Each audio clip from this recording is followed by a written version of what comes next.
3. Vamos a leer desde el verso 12 en adelante. Segunda de Corintios 3, 12. Cuando estén ahí me pueden indicar, por favor, con un fuerte amén. Segunda de Corintios 3, 12. Amén. ¿Listos, hermanos? Dice la palabra de Dios: así que, teniendo tal esperanza, usamos de mucha franqueza, y no como Moisés, que ponía un velo sobre su rostro, para que los hijos de Israel no fijaran la vista en el fin de aquello que había de ser abolido. Pero el entendimiento de ellos se embotó, porque hasta el día de hoy, cuando leen el antiguo pacto, les queda el mismo velo no descubierto, el cual por Cristo es quitado. Y aún hasta el día de hoy, cuando se lee a Moisés, el velo está puesto sobre el corazón de ellos. Pero cuando se conviertan al Señor, el velo se quitará. Porque el Señor es el Espíritu, y donde está el Espíritu del Señor, allí hay libertad. Por tanto, nosotros todos, mirando aún a cara descubierta, como en un espejo, la gloria del Señor, somos transformados de gloria en gloria, en la misma imagen, como por el Espíritu del Señor. Hasta ahí lo dejamos. Como estábamos viendo, hermanos, hemos estado viendo a lo largo de la epístola, el apóstol Pablo está presentando una defensa acerca de aquellos que le acusan por muchísimas cosas. Entre ellas, como vimos la semana pasada, una de las otras acusaciones o muchas acusaciones que le hacían al apóstol Pablo era que él estaba en contra de la ley de Dios, que él estaba en contra de la ley de Moisés, que era un blasfemo. El apóstol Pablo lo que está explicando es que él no es un blasfemo, sino que el antiguo pacto tenía un propósito y ese propósito se había cumplido cuando Cristo llegó. Esto no quiere decir tampoco, hermanos, como algunas personas sugieren, que como Jesús dijo también en el libro de Mateo, que él no vino a abrogar la ley, sino a cumplirla. Y algunos entienden que Jesús decía que debemos cumplir la ley al pie de la letra como está escrita y como lo practican los judíos.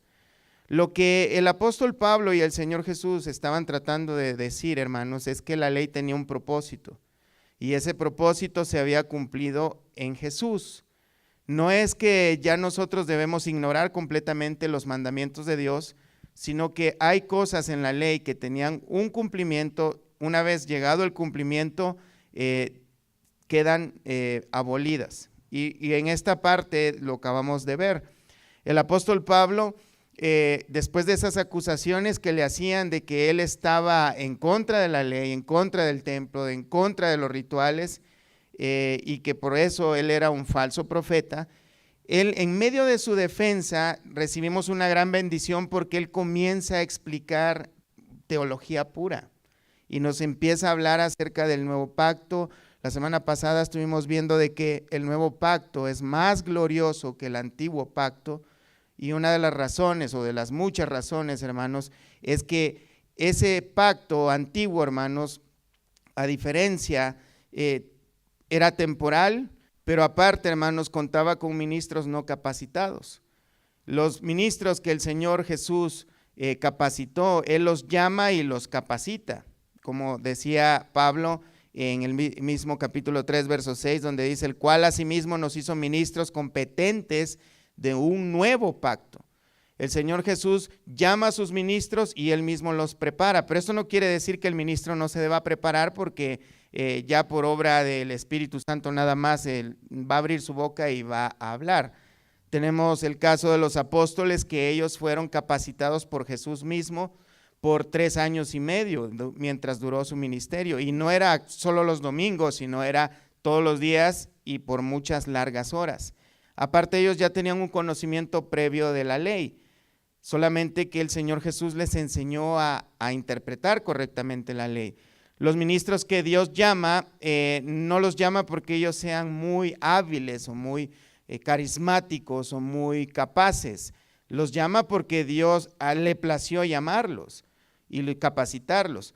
Pablo, al presentar esta defensa, hermanos, como dice en el verso 7, él menciona al antiguo pacto como un ministerio de muerte, y en el verso 9 lo llama como un ministerio de condenación, en contraste con el nuevo pacto, al cual lo llama un ministerio de justicia, lo llama el ministerio de vida eterna. Y entonces vemos ese contraste de cómo el antiguo pacto, a pesar de que sí era glorioso y muy glorioso, tanto que Moisés, cuando estaba delante de Dios recibiendo la ley, este hombre Moisés, su piel tenía un brillo que el pueblo de Israel tenía miedo de verlo, porque veían la gloria de Dios reflejada en la piel, en la cara, en el rostro de Moisés, tanto que él tenía que ponerse un velo. Ahora, Pablo hace ese contraste de esas grandes maravillas, los grandes milagros, prodigios que pasaron en el Antiguo Testamento, en los días de Moisés, y ahora dice que aquello que era glorioso, cuánto más es glorioso el nuevo pacto. Y este pacto no es temporal, este pacto es eterno, es permanente, y no es una sombra de lo que era el antiguo pacto. Vemos en el libro de Hebreos capítulo 10, verso 1, acompáñenme para allá, hermanos. Hebreos 10, 1, dice: porque la ley, teniendo la sombra de los bienes venideros, no la imagen misma de las cosas, nunca puede, por los mismos sacrificios que se ofrecen continuamente cada año, hacer perfectos a los que se acercan. De otra manera cesarían de ofrecerse, pues los que tributan este culto, limpios una vez, no tendrían ya más conciencia de pecado. Pero en estos sacrificios cada año se hace memoria de los pecados, porque la sangre de los toros y de los machos cabríos no pueden quitar los pecados, por lo cual, entrando en el mundo, dice: sacrificio y ofrenda no quisiste, mas me preparaste cuerpo. Holocausto y expiaciones por el pecado no te agradaron. Entonces dije: he aquí que vengo, oh Dios, para hacer tu voluntad, como en el rollo del libro está escrito de mí. Diciendo primero: sacrificio y ofrenda y holocausto y expiaciones por el pecado no quisiste, ni te agradaron, las cuales cosas se ofrecen según la ley. Y diciendo luego: he aquí que vengo, oh Dios, para hacer tu voluntad, quítalo primero para establecer esto último. El Señor Jesús es el cumplimiento de la ley. Los sacrificios que se ofrecían en el antiguo pacto de becerros, de machos cabríos, que se sacrificaban por el pueblo, por los pecados del pueblo, representaban nada más al verdadero sacrificio que luego iba a ser el Señor Jesús en la cruz por todos los pecados de todos nosotros. Y esos pecados de animales inocentes no podían hacer perfectos a los que ofrecían esos sacrificios. Por eso el antiguo pacto era glorioso, pero mucho más glorioso es el nuevo pacto, porque la sangre del Cordero de Dios, esa sangre sí quita el pecado de todos nosotros. No solamente los cubre, sino que nos limpia. Entonces, hermanos, volviendo al verso 12 de 2 Corintios capítulo 3, cuando el apóstol Pablo empieza a hacer esa defensa, a hacer ese contraste entre el antiguo pacto y el nuevo pacto, poniéndolo al nuevo pacto como superior y mucho más glorioso, y no está diciendo que no era glorioso el primero, sino que es mucho más glorioso el nuevo pacto. Ahora él agrega diciendo: así que teniendo tal esperanza. Y en esta frase, así que, él está uniendo la idea de lo que está diciendo anteriormente. ¿Y cuál era esa idea? Volvamos a leerla en el capítulo 3, verso 10. Porque aún lo que fue glorioso no es glorioso en este respecto, en comparación con la gloria más inminente, porque si lo que perece tuvo gloria, mucho más glorioso será lo que permanece. Porque el nuevo pacto es más glorioso porque es permanente, es eterno.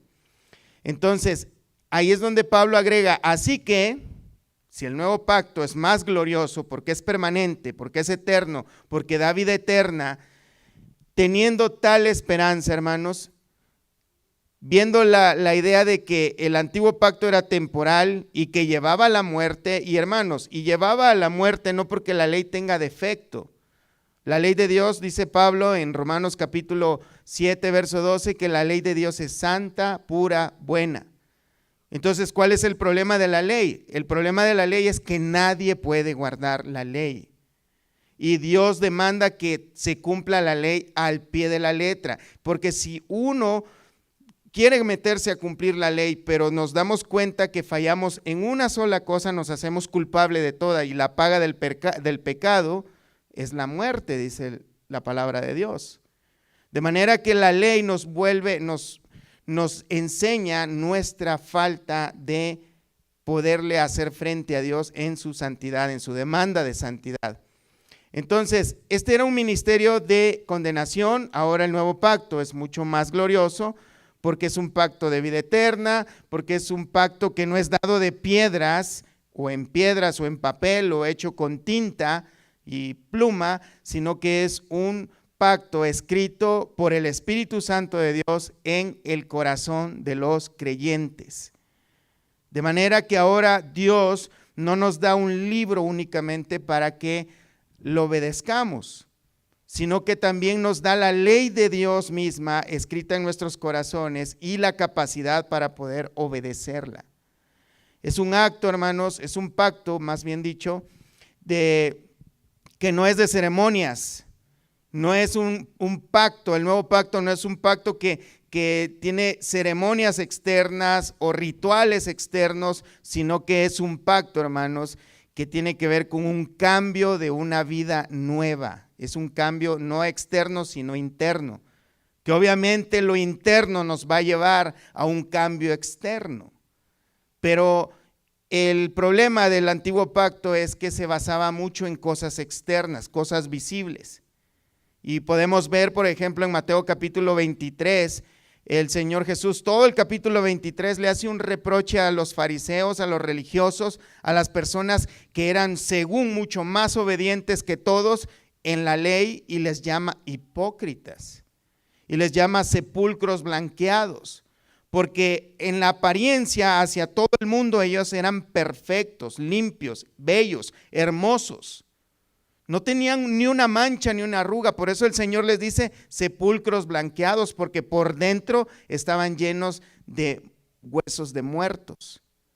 O sea, externamente ellos guardaban una ley, la ley santa de Dios, pero por dentro ellos tenían avaricia, tenían lujuria, tenían todo tipo de pecados que Dios aborrece de igual manera. O sea, entonces vemos, hermanos, que el nuevo pacto no se trata nada más de reglas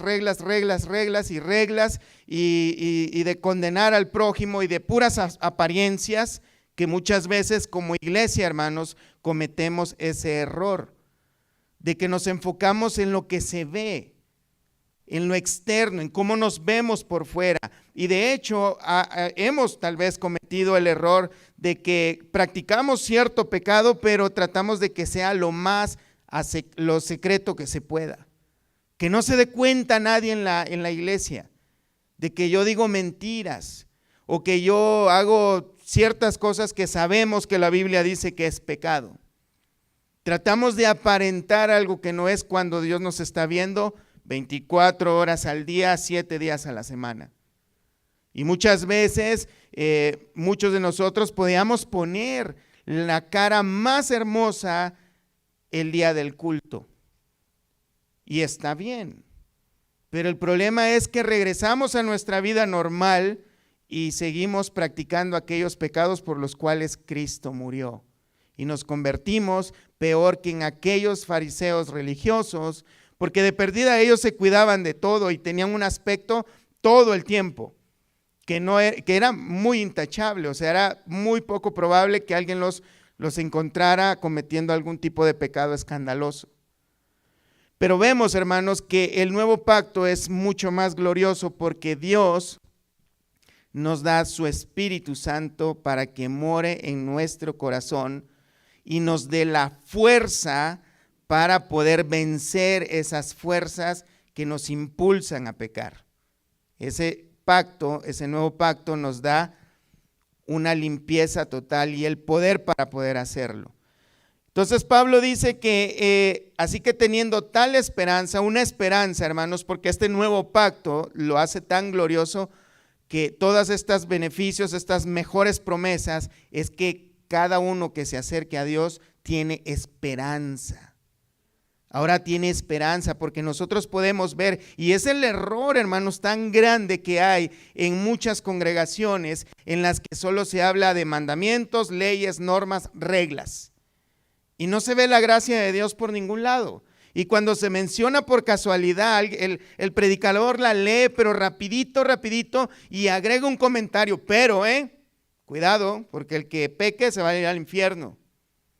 Entonces, no están interpretando bien la gracia de Dios, no están interpretando bien lo que era el antiguo pacto y el propósito que tenía el antiguo pacto con el nuevo pacto. La idea, hermanos, la semana pasada abundamos sobre esto, es que la idea de Dios, que siempre fue la misma idea desde antes de la fundación del mundo, salvar al mundo por medio de la gracia, por medio del sacrificio de su Hijo en la cruz. No más que lo fue presentando poco a poco conforme iban pasando los tiempos en la vida humana hasta que llegara el día del cumplimiento y que Cristo viniera. Y por cierto, todos sabemos que estamos esperando la consumación de los tiempos cuando Cristo vuelva en las nubes por su pueblo. Que todavía hay cosas que no entendemos en ello. Pero Él ha ido mostrándose al hombre, al ser humano, poco a poco, pero ahora ya tenemos la verdad de la palabra de Dios escrita en la Biblia, en su palabra.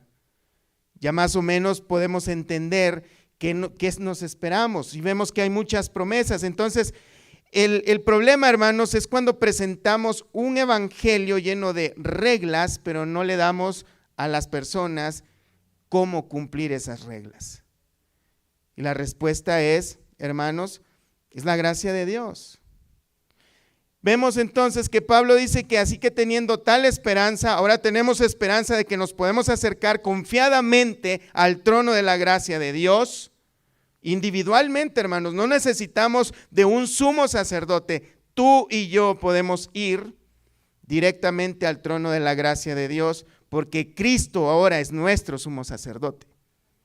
No necesitamos de personas, de humanos, de personas que tengan grandes ungimientos o grandes nombres o de pagar grandes cantidades de dinero para poder comunicarnos con Dios. Necesitamos nomás doblar nuestras rodillas. Este nuevo pacto está lleno de esperanza. Podemos acercarnos confiadamente a ese trono de la gracia. Y Pablo sigue su idea diciendo, entonces teniendo esperanza usamos de mucha franqueza. Y franqueza acá, hermanos, no está haciendo como está haciendo el contraste con Moisés. No es que Moisés no era franco, no era honesto, sino que lo que está tratando de decir con la palabra franqueza es que él está con libertad de hablar. Con una libertad que Dios le ha dado al entender el propósito de Dios para el ser humano en su palabra. Inspirada también por el Espíritu Santo de Dios. Pablo ahora está contrastando la libertad que él mismo y todos sus colaboradores y todos los demás apóstoles tenían para predicar libremente la palabra de Dios. Todo el sabio consejo de la palabra de Dios, al contrario de Moisés. Moisés, él todavía no tenía toda la revelación de la palabra de Dios. De hecho, si nosotros vemos la escritura en el orden que se ha acomodado todos los libros, a Moisés se le conoce con los primeros 5 libros de la Biblia nada más. Pero después de eso hay cientos y cientos de años de historia bíblica que Moisés no las conoció. Pero Dios sí se le reveló de una manera muy importante a Moisés. Entonces Pablo dice, usamos de mucha franqueza, o sea, de mucha libertad, y no como Moisés que ponía un velo sobre su rostro. ¿A qué se refiere, hermanos? Primero que nada vamos al libro de Éxodo capítulo 34, verso 29. La semana pasada estuvimos viendo un poquito acerca de esto.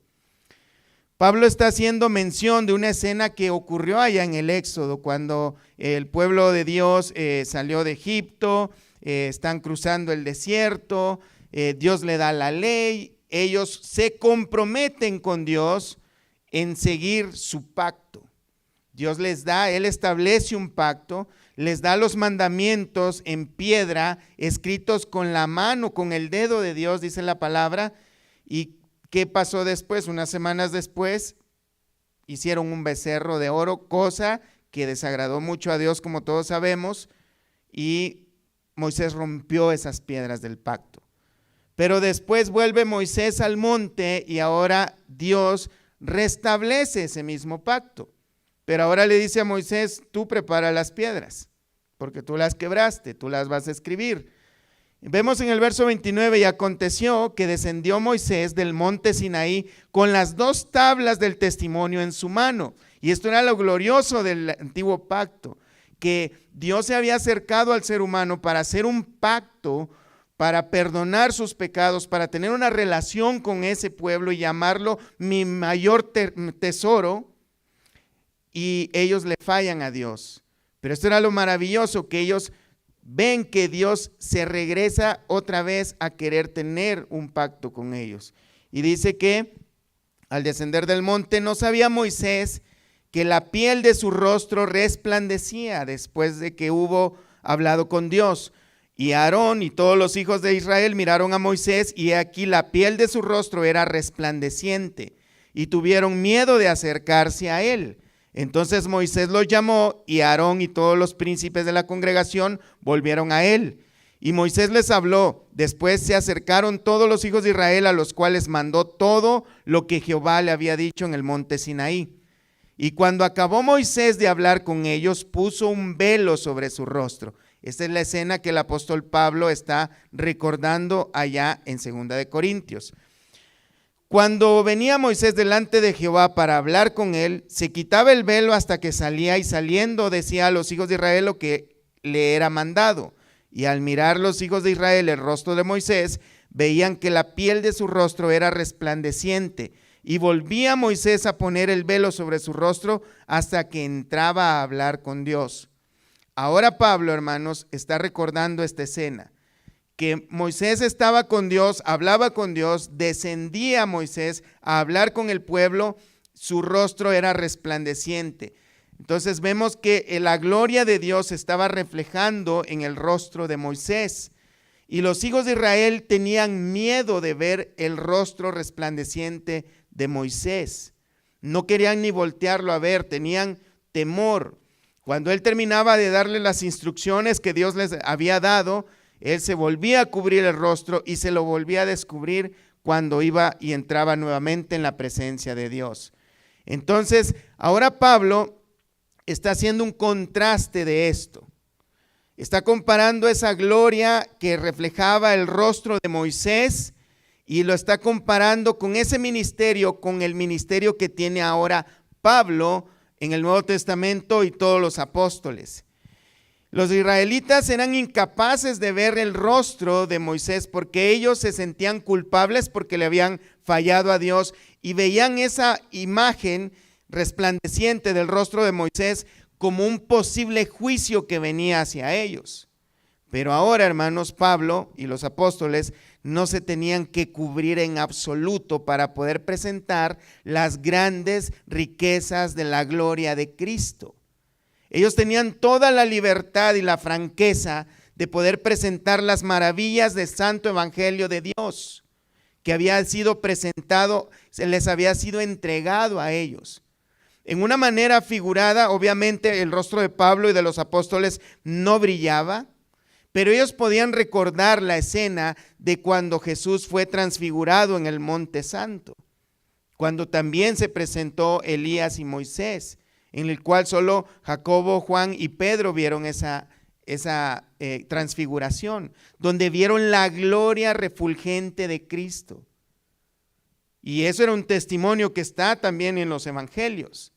Entonces, ellos ahora podían transmitir esa gloria, ahora podían hablar todas esas maravillas con toda libertad, sin ninguna limitancia, porque ellos ya conocían que el antiguo pacto, a pesar de que fue maravilloso, glorioso, con grandes promesas, el nuevo pacto era muchísimo más glorioso y muchísimo mejor, con mejores promesas. Tanto que los hijos de Israel, dice Pablo, no podían fijar la vista en el fin de aquello que había de ser abolido. En el caso de Moisés, él se tapaba el rostro porque sabía que ese brillo en su rostro, hermanos, era temporal. Duraba mientras estaba él ante la presencia de Dios y luego se iba desvaneciendo. Además, Moisés iba a morir un día. Él lo sabía. Eso se iba a desvanecer. Vemos al verso 14. Pero el entendimiento de ellos se embotó, porque hasta el día de hoy, cuando leen el antiguo pacto, les queda el mismo velo no descubierto, el cual por Cristo es quitado. De manera, hermanos, que el pueblo judío, como todos sabemos hasta el día de hoy, ellos no creen en Cristo. Ellos esperan a un Mesías. Por tradición de cientos y cientos de años, por miles de años, están esperando al Mesías prometido. Pero el Mesías llegó, Jesús, el Cristo, Jesús de Nazaret, y ellos lo rechazaron. ¿Por qué? Porque cuando ellos leen el antiguo pacto, o sea, lo que ellos conocen como la Torá, lo que para nosotros es el Antiguo Testamento, para ellos no encaja ese Mesías. Porque para ellos, para sus deseos y sus necesidades, ellos esperan un gran guerrero, y no que Jesús no sea un guerrero fuerte y valiente, pero es que Él se presentó como una oveja humilde, dispuesta para ir al matadero. Ellos no entendieron que el propósito del Mesías era rescatar al pueblo, pero no con espada, sino con su propia sangre derramada en una cruz. Ellos no entienden hasta ahorita eso. De manera que Pablo explica ese ejemplo y dice, para que los hijos de Israel no fijaran la vista en el fin de aquello que había de ser abolido, hablando de la ley de Moisés, pero el entendimiento de ellos se embotó, porque hasta el día de hoy, cuando leen el antiguo pacto, les queda el mismo velo no descubierto. ¿A qué se refiere el entendimiento de ellos se embotó? Los pensamientos de ellos están embotados. Esto quiere decir, hermanos, que el corazón de estas personas está endurecido, no pueden entender. Pablo ya ha dicho antes que la cruz, o el mensaje de la cruz, en 1 Corintios capítulo 1, verso 18, el mensaje de la cruz es locura para algunos, porque no pueden entender, porque ellos se sienten muy sabios. Miren, acompáñenme a 1 Corintios 1, 18. Dice, porque la palabra de la cruz es locura a los que se pierden, pero a los que se salvan, esto es a nosotros, es poder de Dios. Pues está escrito, destruiré la sabiduría de los sabios y desecharé el entendimiento de los entendidos. ¿Dónde está el sabio? ¿Dónde está el escriba? ¿Dónde está el disputador de este siglo?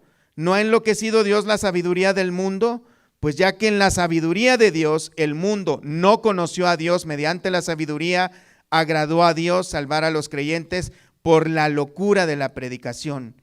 Porque los judíos piden señales y los griegos buscan sabiduría, pero nosotros predicamos a Cristo crucificado, para los judíos ciertamente tropezadero y para los gentiles locura, mas para los llamados, así judíos como griegos, Cristo, poder de Dios y sabiduría de Dios. De manera, hermanos, que hay un grupo de gente que se siente muy sabia y que por ese egoísmo, ese ego, por ese orgullo que tienen, no se les puede revelar el santo evangelio de Cristo.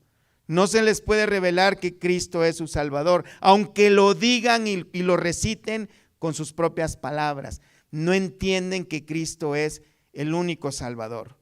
Prueba de ello es que hay muchas religiones por todas partes del mundo, muchos tipos de creencias, y la mayoría dicen que creen en Dios, pero es increíble que creen en Dios, pero no viven a consecuencia de ello. Vemos, hermanos, que a pesar de que algunos vieron grandes señales y prodigios, cuando el Señor Jesús andaba en medio de ellos, de los judíos, como dice Juan capítulo 12, 37, no creyeron en Él, a pesar que vieron todas esas señales, vieron tantos prodigios, y algunos se atrevieron a decir que por Belcebú, por el poder del diablo, Él estaba echando fuera demonios y sanando personas, porque el entendimiento de ellos estaba endurecido. Juan 12:38 dice, para que se cumpliese la palabra del profeta Isaías que dijo, veamos Juan 12:38, hermanos.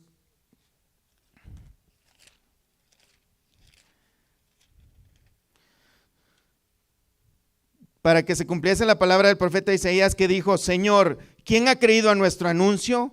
¿Y a quién se ha revelado el brazo del Señor? Por esto no podían creer, porque también dijo Isaías, cegó los ojos de ellos y endureció su corazón, para que no vean con los ojos y entiendan con el corazón y se conviertan y yo los sane. Entonces vemos, hermanos, que también Isaías dijo esto cuando vio su gloria y habló acerca de él, hablando de Jesús. Para Isaías, hermanos, un conocedor de la ley de Dios, vio los días de Cristo y vio su gloria también. Y él también estaba maravillado por la gloria de Dios.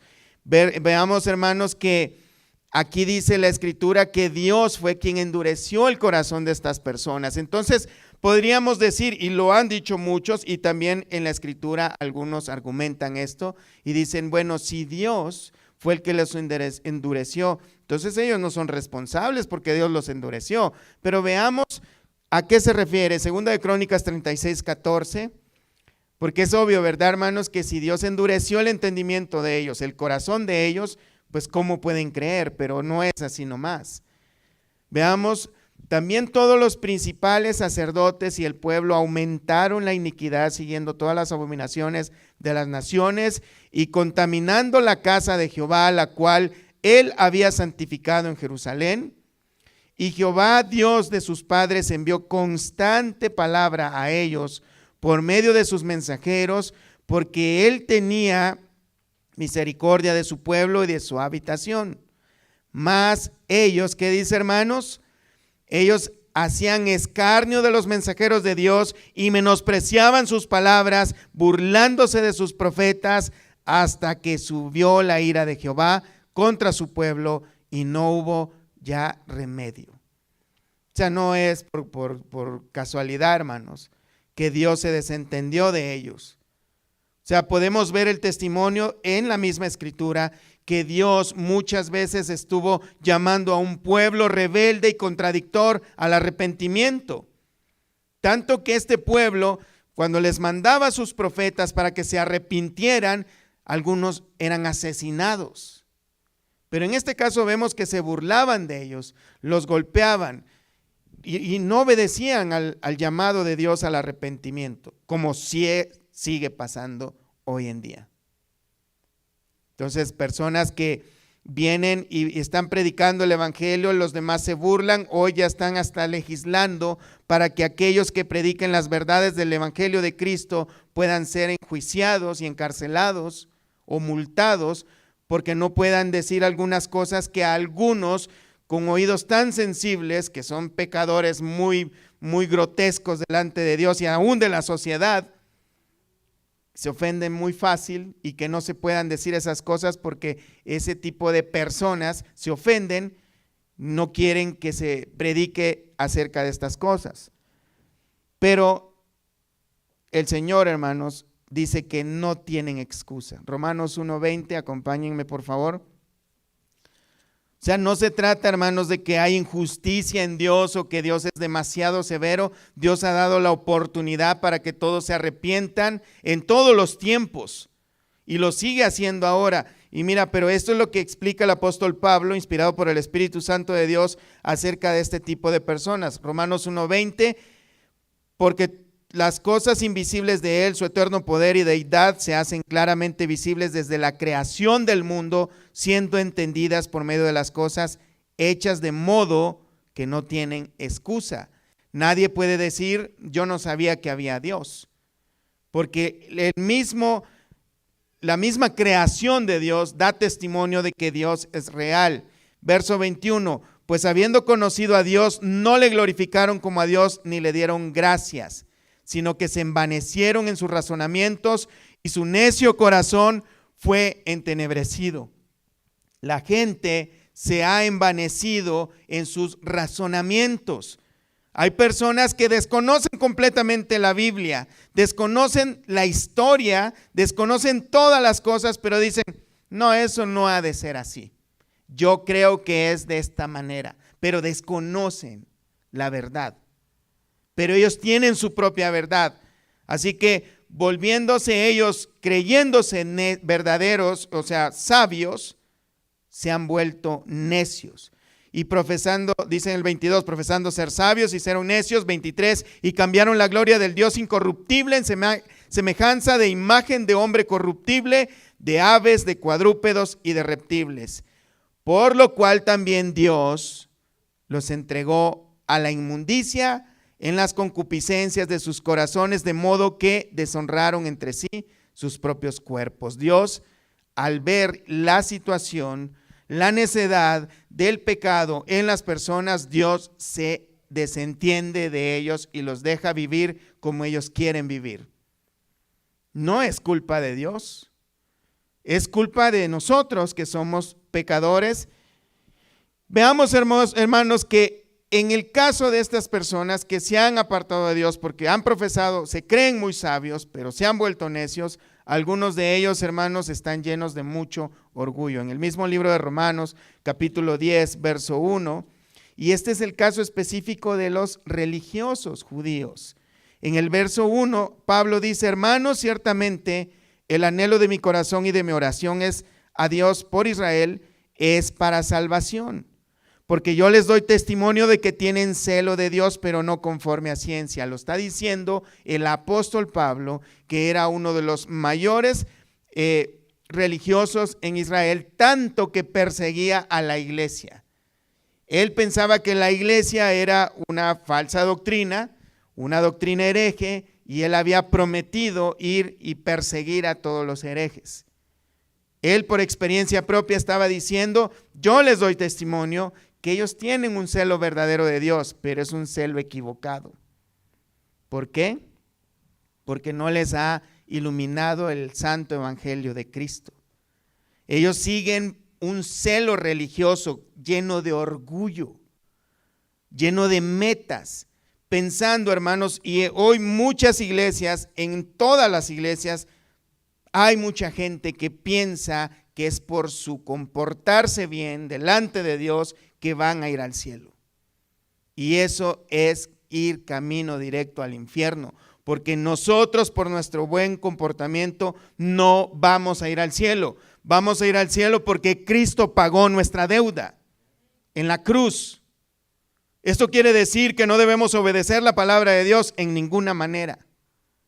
Quiere decir que tenemos que poner en orden nuestros pensamientos. Nosotros vamos a ir al cielo por la obra que hizo Cristo Jesús a favor nuestro, no por nuestras propias obras. Efesios 2:8 dice, por gracia sois salvos, por medio de la fe, no por obras para que nadie se gloríe.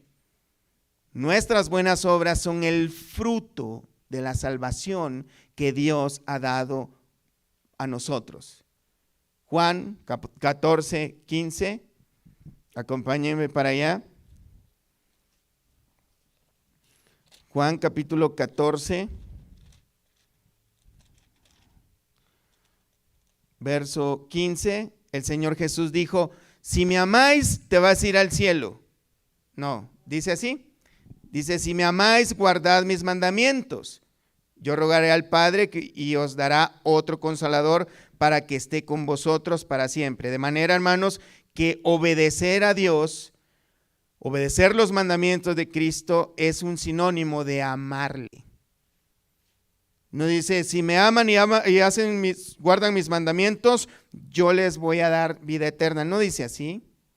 De hecho, hermanos, él sigue la idea en el verso 21, el que tiene mis mandamientos y los guarda, ese es el que me ama. O sea que obedecer a Dios no es un sinónimo de, Señor, mira, voy a empezar a hacer caso en estos mandamientos, pero de verdad me das la salvación, o me das aquellas oraciones que yo te estoy pidiendo. No, no es esa la manera. Es, si amamos a Dios, debemos obedecerle. Volvamos a Romanos 10, estábamos en Romanos 10:1, vemos que el apóstol Pablo está diciendo que él da testimonio porque él vivió, él tuvo esa experiencia en la que él tenía celo de Dios, pero no conforme a ciencia, no conforme a un conocimiento verdadero de lo que Dios tiene planeado. Verso 3, porque ignorando la justicia de Dios y procurando establecer la suya propia, no se han sujetado a la justicia de Dios.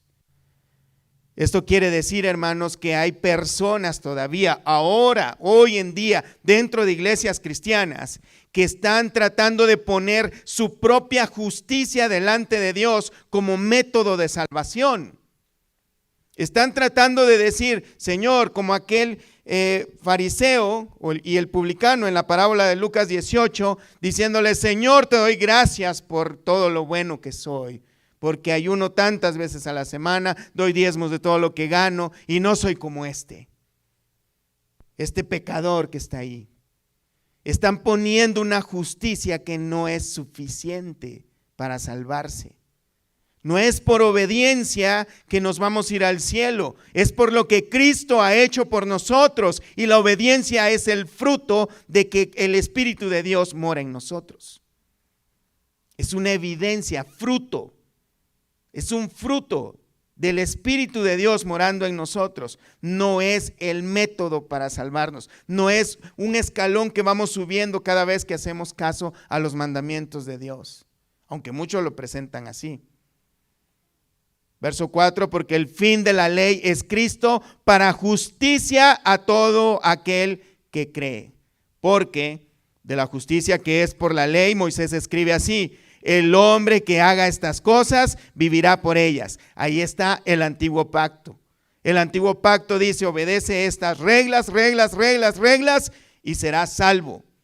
Pero comprobadísimo está que nadie puede cumplir la ley a la perfección, y Dios lo quiere a la perfección. Cristo cumplió esa ley por nosotros y nos ha hecho libres de la maldición de la ley, porque escrito está, maldito aquel que es colgado en un madero. Él se hizo maldición por nosotros. Y también sigue adelante, sigamos leyendo. La justicia que es por la ley, dice Moisés, escribe así: el hombre que haga estas cosas vivirá por ellas. Pero la justicia que es por la fe dice así: no digas en tu corazón quién subirá al cielo, esto es para traer abajo a Cristo, o quién descenderá al abismo, esto es para hacer subir a Cristo de entre los muertos. Más, ¿qué dice? Cerca de ti está la palabra, en tu boca y en tu corazón. Esta es la palabra de fe que predicamos, que si confesares con tu boca que Jesús es el Señor y creyeres en tu corazón que Dios le levantó de los muertos, serás salvo. Porque con el corazón se cree para justicia, pero con la boca se confiesa para salvación. Pues la Escritura dice, todo aquel que en él creyere, ¿qué dice, hermanos? No será avergonzado. ¿Cuándo? Cuando toques la puerta para predicar el evangelio. No se refiere a eso, ahí te van a avergonzar. Es cuando estemos delante de la presencia de Dios. Cuando estemos ahí, todo el que creyere en él, el que esté confiando en la justicia de Cristo a favor nuestra, no será avergonzado. Pero el que se pare delante de Dios con su bolsa de buenas obras, pensando que sus buenas obras lo van a salvar, ese va a ser echado fuera. Porque no es suficiente esas buenas obras para salvación. Esa es la gloria del nuevo pacto. Por eso es más glorioso. Porque el nuevo pacto, hermanos, sí requiere de arrepentimiento, sí requiere de un esfuerzo total, por supuesto que sí. Pero a pesar de que fallamos constantemente, no somos condenados. No somos condenados. Romanos 8:1. Ahora pues, ninguna condenación hay para los que están en Cristo Jesús. Los que están en Cristo Jesús. Ninguna condenación. Volvamos a 2 de Corintios capítulo 3, verso 15. Y dice, y aún hasta el día de hoy, cuando se lea a Moisés, el velo está puesto sobre el corazón de ellos. El orgullo religioso, hermanos, vela el corazón, lo tapa. Cuando hablamos de un velo es que no podemos ver claramente. Es conocido, hermanos, el orgullo religioso también es conocido como la religión de las obras. Las personas que se justifican a sí mismos por sus buenas obras, porque piensan, bueno, yo nunca he matado, nunca he robado, nunca le he pegado a nadie, y pues sí digo mentiritas, pero todos dicen, y son mentiritas piadosas, dicen algunos. Pero la verdad, hermanos, es que no hay justo ni aún uno. Todos nos merecemos el infierno por igual. Conocen la escritura, hermanos, y es interesante este tipo de personas religiosas, orgullosas, que se sienten muy así como el pavo real, muy inflados porque han dejado de hacer ciertas cosas, porque oran tantas horas a la semana, porque leen la Biblia tantas horas al día, o porque tienen 100 años en el evangelio, o porque tal vez puedan tener, no sé, una colección de las mejores Biblias del mundo. El asunto es, hermanos, que todas esas cosas no deberían de dar confianza. ¿Son necesarias y buenas? Por supuesto que sí, pero no, eso no debería de llenarnos de satisfacción o una satisfacción equivocada. Deberíamos de sentir satisfacción de poder estar en la presencia de Dios en oración, claro que sí, pero no llenarnos de orgullo y no sentirnos superior a nadie más. Debemos sentir la satisfacción de buscar en su palabra y decir, qué hermosa palabra la que leí ahora, qué grandes maravillas Dios ha hecho por mí, cuánta profundidad de conocimiento hay acá, me deleito en su palabra, pero no para presumir o estar peleando con alguien más. O sea, cosas buenas, pero por razones equivocadas. Este tipo de personas orgullosas posiblemente tienen velado el santo evangelio de Dios y se esfuerzan no por amor, quieren obedecer a Cristo no por amor, como lo que leímos en Juan 14:15.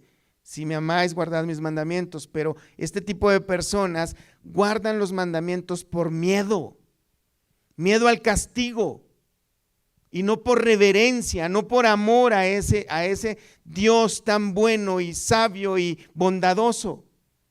Y es muy diferente, hermanos. Yo creo que a ninguno de nosotros nos gustaría tener un hijo tan obediente, pero porque nos tiene miedo a que lo chancleemos. Nos gustaría más que sea obediente porque nos ama, ¿verdad? Porque quiere ser obediente, porque quiere agradarnos. Lo mismo pasa con Dios. Sería terrible ver a un hijo nuestro trastornado de que ahí viene mi papá y me va a pegar, a ver qué es lo que estoy haciendo mal. No es esa la manera de tener una comunión con el Señor. Es por amor a Él. Verso 16, 2 Corintios 3:16, pero cuando se conviertan al Señor, el velo se quitará. Ese velo, eso que está tapando la mirada, los ojos del entendimiento de aquellos que no entienden el santo evangelio de Dios, el propósito de Dios. Los que todavía no se les ha mostrado Cristo verdaderamente, aunque citan esas grandes verdades bíblicas. Y es increíble, hermanos, es increíble ver ministros con gran conocimiento en la Escritura y no entienden la gracia de Dios. No es algo tan fácil tampoco. Es un tesoro de maravillas que Dios tiene en su gracia, pero personas que están nada más, mencionan la gracia, mencionan los versículos, ellos dicen, creemos en Dios y que la salvación es por fe, es por la gracia de Dios, por la sangre de Cristo, por lo que Él hizo por nosotros, pero necesitas hacer esto y esto y esto y esto, como los fariseos que habían creído en Hechos 15. Habían creído en Jesús y le decían a los nuevos discípulos, es necesario que se circunciden y guarden la ley para ser salvos. Necesitamos obedecer, amén. Obedecer por amor, como fruto, obediencia, porque ahora ya tenemos una nueva naturaleza, no para ser salvos. Cuando se conviertan al Señor, el velo se quitará. Esta es una obra evidente, hermanos, ese velo que no deja ver a las personas. Es una obra evidente, veamos 2 Corintios capítulo 4, verso 4. Vayamos desde el verso 3. Pero si nuestro evangelio está aún encubierto, entre los que se pierden está encubierto, en los cuales el Dios de este siglo, hablando del diablo, cegó el entendimiento de los incrédulos para que no les resplandezca la luz del evangelio de la gloria de Cristo, el cual es la imagen de Dios. El diablo ha hecho un trabajo muy bonito aún dentro de las iglesias. Digo bonito porque es admirable cómo tiene engañado a muchas creyentes, haciéndoles pensar que están bien por un lado, son liberales en que no piensan que es necesario buscar la santidad. En otros, por el otro lado, es que necesitan estarse golpeando constantemente para cumplir reglas, como lo hacía Martín Lutero, que hacía ayunos constantes. Él mismo se golpeaba su cuerpo hasta que un día Dios quitó ese velo.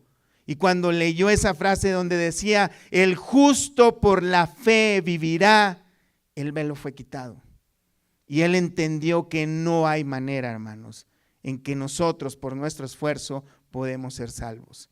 El justo por la fe vivirá. Y la fe, hermanos, claro que tiene obras. Claro que tiene buenas obras, pero las obras no las hacemos para tener fe, las hacemos porque tenemos fe. Amén. Verso 17, 2 Corintios 3, 17. Porque el Señor es el Espíritu, y donde está el Espíritu del Señor, allí hay libertad. La idea de esta frase, hermanos, es un poco complicado. Luego Pablo hace un juego de palabras que de verdad solo él se entendía, creo. Y luego las escribía en griego, que no era su lengua original. Pero la idea principal de esta frase es, hermanos, donde dice, porque el Señor es el Espíritu, y donde está el Espíritu del Señor, allí hay libertad. Lo que quiere decir en esencia es que allí donde está el Señor, allí está el Espíritu. De manera que si el Espíritu está allí, entonces hay libertad. ¿Qué quiere decir? Que si tú, yo, tenemos al Señor en nuestro corazón, es una frase muy común. ¿Tienes a Cristo en tu corazón? Sí, amén. Gloria a Dios. ¿Por qué? Porque hice una oración, dicen algunos. Bueno, pero el asunto es que si Cristo está en nosotros, también está el Espíritu de Dios morando en nosotros, permanentemente. Es una realidad bíblica, que en el momento que nosotros creemos, también está el Espíritu Santo de Dios comenzando su obra transformadora. Hermanos, de hecho, la obra del Espíritu Santo de Dios es de las más grandes desde el principio de la creación. El Espíritu participó en la creación de la tierra. El Espíritu también participa en la salvación de los creyentes por medio de la predicación. El Espíritu inspiró esta palabra. El Espíritu prepara a los predicadores para que con el poder del Espíritu Santo también prediquen esa palabra, y muchos, miles, millones de personas se han convertido por la obra del Espíritu Santo de Dios. En esencia, el Espíritu de Dios es quien hace de una manera que Cristo more en nuestros corazones. No sabemos cómo. Cristo mora en nosotros por su Espíritu. Aquí vemos la unidad de Dios trabajando en una gran armonía, y cuando dice que allí hay libertad donde está el Espíritu, no se refiere a una libertad para ir y correr y pecar y hacer lo que nos venga en gana. Y como tampoco algunos sugieren de una forma desordenada que donde está el Espíritu, ahí hay libertad, quiere decir que todos andan corriendo y brincando y saltando en las mesas y tirando mesas por allá y todo eso. Eso no es la libertad del Espíritu. Luego van a lugares donde no se hacen esos relajos y dicen, aquí no está el Espíritu. ¿Por qué? Porque nadie corre, porque nadie brinca, porque nadie avienta cosas al aire, o porque no gritan o saltan. Ese es un relajo. Eso no es la libertad que da el Espíritu. La libertad de la que habla el Espíritu, hermanos, es la libertad de la consecuencia de nuestros pecados. Porque la ley dice, hermanos, que la paga del pecado es muerte, y todos hemos pecado. De manera que donde está el Espíritu de Dios, ahí hay libertad, como leímos en Romanos capítulo 8:1 y también en Romanos 8:2. Leámoslo por favor, hermanos. Romanos 8:2, que dice, Porque la ley del Espíritu de vida en Cristo Jesús, que dice, hermanos, me ha librado de la ley del pecado y de la muerte, porque lo que era imposible para la ley, por cuanto era débil por la carne, Dios, enviando a su Hijo en semejanza de carne de pecado y a causa del pecado, condenó al pecado en la carne, para que la justicia de la ley se cumpliese en nosotros, que no andamos conforme a la carne, sino conforme al Espíritu. De manera, hermanos, que es el Espíritu el que nos da esa libertad de las consecuencias del pecado. El Espíritu es el que nos da la vida. Es Cristo a través de su Espíritu que nos da vida. De hecho, en el mismo capítulo 8, verso 11 dice, y si el Espíritu de aquel que levantó de los muertos a Jesús mora en vosotros, el que levantó de los muertos a Cristo Jesús vivificará también vuestros cuerpos mortales por su Espíritu que mora en vosotros. De principio a fin, el Espíritu Santo obra en la vida del creyente, nos mantiene seguros, nos mantiene en consolación, nos da la guía, nos da la fuerza y un día seremos resucitados por su Espíritu que ya mora en nosotros. Amén, hermanos. Por eso el nuevo pacto es mucho más glorioso, hermanos. Entonces, en el verso 18, 2 Corintios 3:18, hermanos, una de las funciones y de las actividades, de las más importantes del Espíritu Santo de Dios, hermanos, en la vida del creyente es hacernos santos. Hacernos santos. Nos ha dado la vida eterna, nos resucitará con Cristo, pero también nos va santificando, hablando de una santificación progresiva que va creciendo día con día según vamos creciendo en el conocimiento del Señor. Verso 18, por tanto nosotros todos, mirando a cara descubierta como en un espejo la gloria del Señor, somos transformados de gloria en gloria en la misma imagen como por el Espíritu del Señor. Vemos al Espíritu Santo de Dios obrando constantemente en nosotros, hermanos, y transformándonos a imagen, la imagen misma de Cristo. Ese es el propósito. De hecho, hermanos, en Romanos 8, capítulo, veamos desde el verso 26. Y de igual manera el Espíritu nos ayuda en nuestra debilidad, pues ¿qué hemos de pedir como conviene? No lo sabemos, pero el Espíritu mismo intercede por nosotros con gemidos indecibles. Verso 29, porque a los que antes conoció, también los predestinó para que fuesen hechos conforme ¿a quién, hermanos? A la imagen de su Hijo, para que Él sea el primogénito entre muchos. Y a los que predestinó, a estos también llamó, y a los que llamó, a estos también justificó, y a los que justificó, a estos también glorificó. Esta es una obra que todavía no la vemos cumplida en su totalidad, pero nos va transformando. Fuimos predestinados para ser hechos a imagen de Cristo. O sea, Dios desde antes de la fundación del mundo te escogió a ti, me escogió a mí para estar destinados desde antes para ser idénticos a Cristo en su carácter, en su santidad. Es el Espíritu Santo quien nos predestinó, y a esos que predestinó a que sean hechos conforme a la imagen de su Hijo, a estos también llamó, y a estos que llamó también justificó, y a estos también glorificó. Es un acontecimiento que ya pasó, hermano. En el lenguaje de Dios es un hecho ya consumado.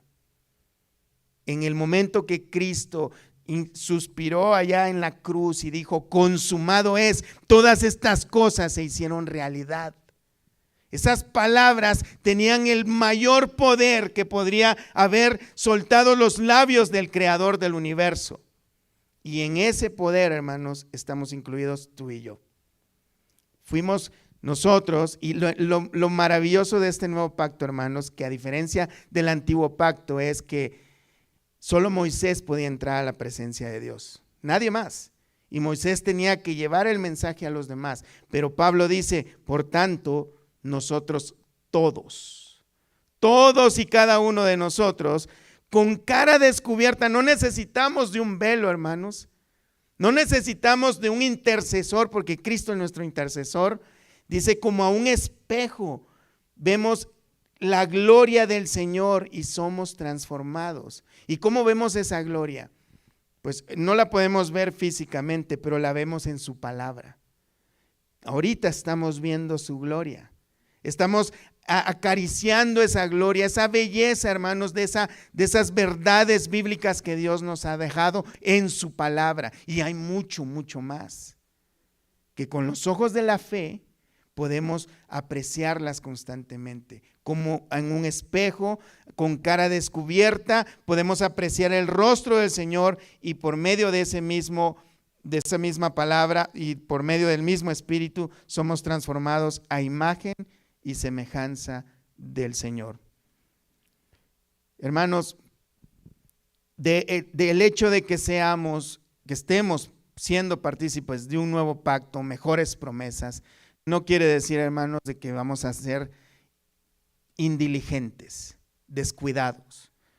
Más bien quiere decir, hermanos, que si aquello fue con gloria, el ministerio de condenación, y la gente tenía temor, temamos nosotros también, con gozo, pero un temor reverente, no un terror que nos empuje a la desesperación, sino más bien que nos motive a buscar el rostro del Señor y buscar ser transformados por su Espíritu, como nos muestra la Escritura. Pónganse de pie, hermanos. Vamos a orar al Señor. Vamos a pedirle al Señor, hermanos, ¿qué les parece si le pedimos al Señor que así como a Moisés, aunque fue una experiencia maravillosa y tal vez no nos esté permitido experimentarlo de esa manera, pero que así como Moisés un día le dijo al Señor, muéstranos tu rostro, muéstrame tu rostro, podamos decirle al Señor que nos muestre su rostro, su gloria, en la forma que nos esté permitida, hermanos, conocerle. No esperamos ser como Moisés, pero sí hay cosas maravillosas también para nosotros. Oremos a Dios. Padre, gracias te damos, Señor, por tu palabra, Señor. Gracias te damos, Señor, porque verdaderamente, Señor, las promesas que tú nos has dejado a tu iglesia, Señor, son maravillosas, Señor. Entendemos que tu pueblo, Israel, tenía promesas también maravillosas, Señor, y que algunas de ellas ellos las dejaron perder por desobediencia. Pero ahora contamos con un mejor pacto, con un mejor mediador, con un mejor sacerdote, Señor, con un mejor sacrificio, con mejores promesas, con un mejor templo, con una vida mucho mejor, Señor, de lo que tú prometiste en el desierto a tu pueblo, Señor. Hay tantas cosas que necesitamos aprender todavía, Señor, por las cuales yo te pido, Padre, que te muestres a nosotros. Muéstranos esa gloria, Señor, para que cada uno podamos experimentar, Señor, ese brillo, ese reflejo, Señor, de tu gloria en una forma adecuada, Señor. No estamos pretendiendo tener esas experiencias sobrenaturales como las que tuvo Moisés o tus santos profetas, Señor, pero que lo que es permitido que nosotros como iglesia en esta temporada, en esta época de la historia humana, Señor, lo que nos sea permitido en esta época experimentar, concédenos poderlo experimentar nosotros también, Señor. Algunas cosas que no entendemos, algunas cosas que queremos comprender, Señor, arranca el orgullo de nosotros para que podamos entenderlas, Padre. Que nuestro orgullo religioso, Señor, nuestra vanidad, esos deseos de sobresalir nosotros, que sean arrancados y sepultados completamente, Señor, y que sea Cristo el que sobresalga en nuestra forma de hablar, en nuestra forma de actuar, en la manera de servirte también, Señor, que tú seas glorificado únicamente por nosotros. Y que seas glorificado aún con nuestras acciones, aún con nuestra manera de pensar, aún con nuestra forma de hablar, con la manera de tratarnos unos a otros, Señor. No por un terror, Señor, al castigo, sino por amor a tu nombre, Señor, porque queremos amarte como tú pediste que te amáramos, Señor, como es el primer mandamiento. Señor, revélate a nosotros cada vez más. Ilumina nuestra mente, Señor. Si alguno de nosotros pudiera, en medio de nosotros pudiera estar todavía teniendo velado el entendimiento, quita ese velo, Señor. Tu palabra dice en Romanos, Señor, de que teniendo estos hombres el entendimiento entenebrecido, por eso es que ellos no comprenden la Escritura, Señor. No pueden ver tu gloria reflejada, Señor, en tu evangelio. Pero muéstrate a nosotros, Señor. Muéstrate a nosotros como nos es permitido conocerte, Padre. Cada vez más ir creciendo en ese conocimiento, Padre, para que podamos ser de ejemplo a aquellos que no te conocen aún. Todo eso te lo pedimos en el nombre de Jesús, Señor, y nos encomendamos a ti. Gracias, Padre. Amén y amén. Dios me los bendiga, hermanos.